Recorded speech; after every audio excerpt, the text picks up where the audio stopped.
شروع اللہ کا نام لے کر جو بڑا مہربان نہایت رحم والا ہے۔ سورج کی قسم اور اس کی دھوپ کی، اور چاند کی جب وہ اس کے پیچھے چلے،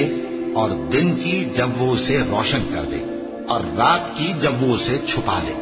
اور آسمان کی اور اس ذات کی جس نے اسے بنایا، اور زمین کی اور اس ذات کی جس نے اسے پھیلایا،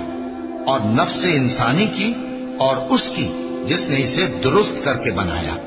پھر اس کو بدکاری سے بچنے اور پرہیزگار بننے کی سمجھ دی کہ جس نے اپنے نفس کو پاک رکھا وہ مراد کو پہنچا، اور جس نے اسے خاک میں ملایا وہ نامراد رہا۔ قوم سمود نے اپنی سرکشی کے سبب پیغمبر کو جھٹلایا۔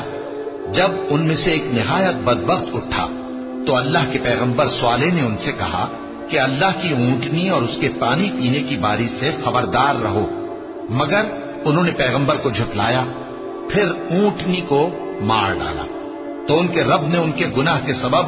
ان کو نیست و نابود کر دیا، پھر سب کو برابر کر دیا، اور اللہ کو ان کے بدلہ لینے کا کچھ بھی ڈر نہیں۔